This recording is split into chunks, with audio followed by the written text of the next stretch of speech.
श्री सुजान नाथ गौशाला सेवा समिति ने सीएम भजनलाल शर्मा का 15% अनुदान बढ़ाने पर आभार व्यक्त किया। साथ ही न्यूज 21 की टीम ने पानी की समस्या और विकास पर विशेष चर्चा भी की। श्री सुजान नाथ गौशाला सेवा समिति के अध्यक्ष किस्तू सिंह सारण, सचिव रतन लाल जी सारण, कोषाध्यक्ष कुशाल राम डूडी और समिति के अन्य सदस्यों ने गांव वालों के साथ मिलकर गौशाला से जुड़ी समस्याओं पर चर्चा की। मुख्य रूप से पानी की समस्या को लेकर चिंता जाहिर की गई। वहीं समिति ने गौशाला में हुए निर्माण कार्यों और भामाशाहों के सहयोग की सराहना की। गौशाला टीम ने सीएम भजनलाल शर्मा को गौशाला के लिए 15% अनुदान बढ़ाने के लिए धन्यवाद दिया। उन्होंने मांग की है कि जिस प्रकार कांग्रेस सरकार में केवल 9 महीने का अनुदान मिलता था, बीजेपी सरकार इसे 12 महीने कर दे ताकि गौवंश को किसी प्रकार की परेशानी न हो सके। साथ ही साथ गौशाला को आत्मनिर्भर बनाने की अपील भी की गई। इस मौके पर न्यूज 21 के वरिष्ठ संवाददाता सुनील खींची ने कैमरा पर्सन जसवंत सिंह के साथ टीम से विशेष बातचीत कर विकास कार्यों का जायजा लिया। आप देख रहे हैं न्यूज 21 और मैं आपके साथ सुनील खिची। दोस्तों, लगातार गौशालाओं से संबंधित मुद्दे उठ रहे हैं और मांग भी हो रही है, और विशेष तौर से किस प्रकार गौशालाओं की स्थितियां हैं, किस प्रकार मुद्दे मसले हैं और गौशालाओं को संचालन करने में क्या स्थितियां आ रही है और किस प्रकार यहाँ समस्याएं आ रही है।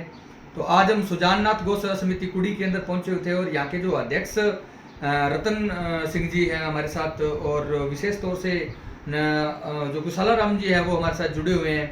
उनसे खास बातचीत करते हैं कि जो श्री सुजान नाथ गौशाला समिति के अंदर किस प्रकार की स्थितियां हैं और किस प्रकार मुद्दे मसले हैं, क्या समस्याएं आ रही है। सर, पहले तो हमारे चैनल में आपका बहुत बहुत स्वागत है। धन्यवाद सर, स्वागत आपका भी। Thank you. तो कुशाल जी, बात करें आपकी गौशाला से संबंधित, कब से इस गौशाला का संचालन हुआ है, किन्होंने इसको चालू किया था और उसके बाद में किस प्रकार की स्थितियां हैं, क्या मुद्दे मसले, क्या समस्याएं आ रही है। ये साहब, सबसे पहले रतनलाल जी सारण हैं फौजी, उन्होंने ये गौशाला 2017 में शुरू की थी।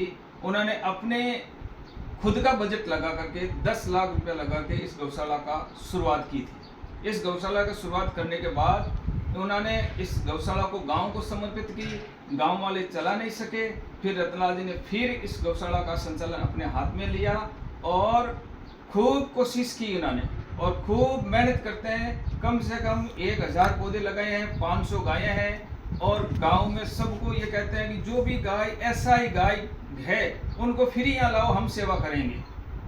और फिर सरकार के साथ में खूब कोशिश की, पर उससे ये हुआ कि उसको अनुदान पूरा नहीं मिलता है, कागज कार्रवाई पूरी नहीं, वो देखते हैं।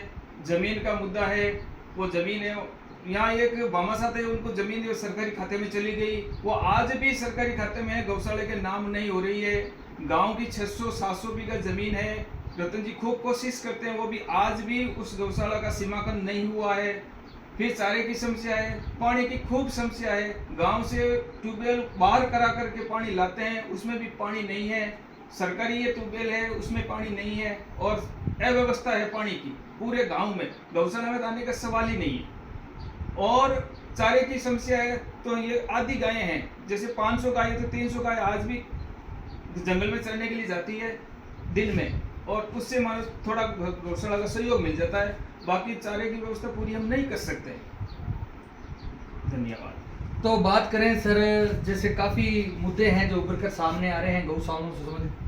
तो 9 महीने का जो सरकारी अनुदान है, तो कांग्रेस सरकार में 3 महीने का चालू हुआ, फिर उसको 6 महीने का कर दिया, अब 9 महीने का चल रहा है। भाजपा सरकार बनी है, तो भजनलाल सरकार बनी है, क्या आशा करते हो कि ये 12 महीने का होना चाहिए। तो हम उनसे ये आशा करते हैं कि ये अनुदान 12 महीने के लिए दें, जिससे गौशाला आराम से चल सके, चारे की व्यवस्था हो सके। चारे का भाव बहुत तेज है, इस अनुदान से पूरा हम गायों को चारा नहीं डाल सकते, फिर हम बाहर ले जाते हैं, किसी से मांगते हैं, लाते हैं, उगाई करते हैं, ऐसी व्यवस्था होती है। तो बिजली, लाइट, पानी की व्यवस्था, जो बिजली बिल है वो निश्चित रूप से सरकार वहन करे, ये भी मांग हो रही है। ये तो सब जगह होता है, पर गौशाला का अनुदान, ये बिजली का बिल सरकार माफ नहीं करती है, करना चाहिए। हम तो उगाई करके बिल जमा कराते हैं, इतने हम समर्थन नहीं है। ठीक है। और क्या मुद्दे मसले, क्या समस्या आ रही है। पानी की समस्या है, और जैसे ये सरकारी खाते में जमीन चली गई, वो गौशाले के नाम होनी चाहिए। ये गौचर जमीन है, वो खाली होनी चाहिए, लोगों के दबाई हुई है चारों ओर से। ये जमीन है गौशाला, इसकी कोई चारों ओर दबाई हुई है, इसका भी सीमांकन सही ढंग से नहीं हो रहा है। खूब कोशिश की है, फिर भी कोई सुनता भी नहीं है। इसलिए हमारी मांग है सरकार से, इन मुद्दों को विशेष तौर से मुख्य धारा में जोड़े और इसका समाधान करें। हाईटेक गौशाला, आत्मनिर्भर गौशाला बनाने की सरकार की डिमांड है आपकी। सरकारी सहयोग मिल सके तो हम हाईटेक बना सकते हैं, सहयोग नहीं है तो हम कुछ नहीं कर सकते हैं। या हम इतना ही चारा डालते हैं, पानी डालते हैं, इतना ही कर सकते हैं, सेवा कर सकते हैं। बाकी सरकारी सहयोग से सब कुछ हो सकता है। अभी सरकारी अनुदान कितना आ रहा है, कितने गाँव से, और चिकित्सा की किस प्रकार की व्यवस्था है? चिकित्सा सरकारी अनुदान जो हो रहा है वो तो नियम से थोड़ा थोड़ा लेट तो आता है, पर आता है। और चिकित्सा व्यवस्था यहाँ पर है, एक कंपाउंडर रखा है प्राइवेट, और सरकारी कंपाउंडर आता है पर सही ढंग से ड्यूटी सही ढंग से वो नहीं आता है। एक आदमी रखा है, उसको 8,000 रुपये देते हैं, और गांव में जो भी बीमार गाय है, खोड़ी है, भागी टूटी है, कोई एक्सीडेंट हो जाती है, उनको यहाँ लाते हैं, और यहाँ इलाज नहीं होता है तो हॉस्पिटल भेजते हैं उनको कड़वल। तो गोचर भूमि के पट्टा निर्माण नहीं है, उसके कारण एमएलएमपी की जो योजना है वो भी नहीं पहुंच पाती नहीं पहुंच पाती है। उनको खूब कोशिश की, वो जब तक ये इसके नाम नहीं होती है वो एमएलएमपी कुछ कर नहीं सकते, दे नहीं सकते। हमारी सरकार की मांग है वो जमीन है गौशाला के नाम करें। अभी समय समय पर किस प्रकार सेवा की जाती है, समय समय पर क्या डाला जाता है गौवंश को? गोवंश को हम चारा बाहर से मंगाते हैं, या चारा तो बिल्कुल भरपाई होता नहीं है। हम ये मसूर का चारा है, बाजरे की पुत्र है, ये चीना का चारा है, बाहर से मंगाते हैं हरियाणा से, और वो चारा यहाँ आता है। और जो भरपाई होती है, एक यहाँ गौशाला और है 2-3 किलोमीटर पर, आधी गायें वहाँ पर रखते हैं, और वो जंगलों में चरने के लिए जाती है, उसको चारा कम डालते हैं। अभी सरकारी अनुदान कितना आ रहा है आपका? हमारी सरकार का जो नियम है 22 रुपया और 20 रुपया 40 रुपया, अभी तो बढ़ गया है ना 15%? वहाँ मतलब 22-44 हुआ ऐसा है। अभी 25-50 हो गया है ना? हाँ, वो 25 अभी आएंगे तो पता चलेगा। अप्रैल के बाद? हाँ, अप्रैल के बाद में आएगा।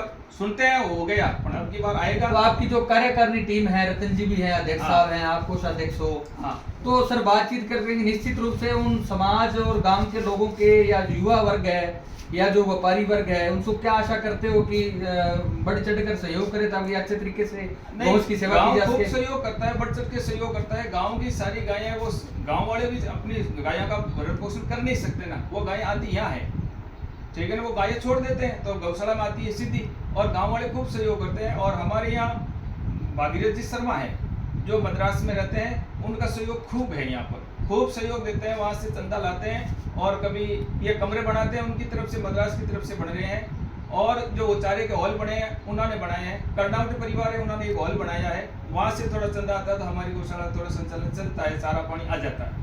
नहीं तो सरकार के भरोसे तो गाय वाले भूखा मर। निश्चित रूप से सर बात करते हैं कि आपने कभी सोचा था कि मीडिया के माध्यम से अगर बोलने का मौका मिले तो गौशालाओं के जो भी मुद्दे मसले या समस्याएं हैं उसको प्लेटफॉर्म रखने की पूरी कोशिश करेंगे? बिल्कुल साहब, हमें कभी कई बार सोचा था, पर ऐसा मौका ही नहीं आ पाया।